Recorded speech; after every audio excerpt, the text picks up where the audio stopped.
Finance Minister Nirmala Sitharaman is chairing the 45th GST Council meeting via video conferencing in New Delhi today.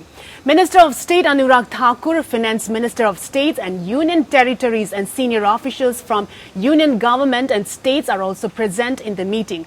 At the meeting, Centre presented Attorney General opinion to GST Council. AG had said that Centre is not obliged to compensate for the losses to the states due to COVID-19. Reacting to this, Punjab Finance Minister Manpreet Badal questioned the Centre for not circulating AG's opinion in advance.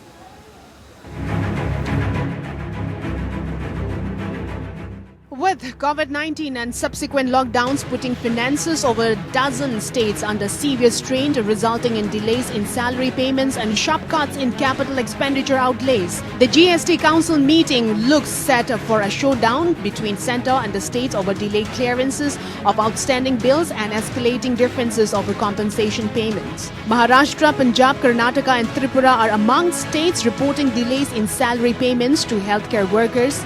In Uttar Pradesh, Telangana, Karnataka and Madhya Pradesh, salaries have been delayed to staff of educational universities. In this backdrop, most of the states are expected to confront the Centre on clearance of the GST compensation payment pending since April this year. The stress in finance have left states with little space for increased capital expenditure, an area of growing concern given that over the last few years, with states cumulatively spending about 1.5 times more than the prescribed limit. This also comes at a time when the states have been forced to hike their spending on health to counter the pandemic, even as, apart from faltering GST revenue proceeds, realizations from liquor excise and stamp duties remain weak. A move by the Centre to conditionally hike borrowing limits for states is not of a much help, given that only 8 states qualify for this.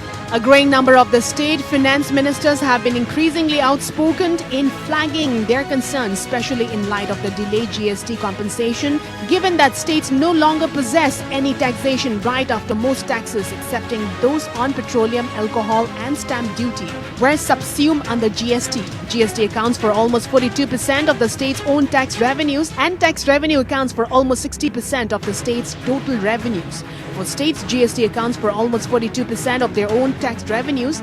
With the centers yet to make GST compensation payment for the last 4 years, many states have been forced to put on hold their capital spending and are even struggling to pay monthly salaries of staff. Bureau Report.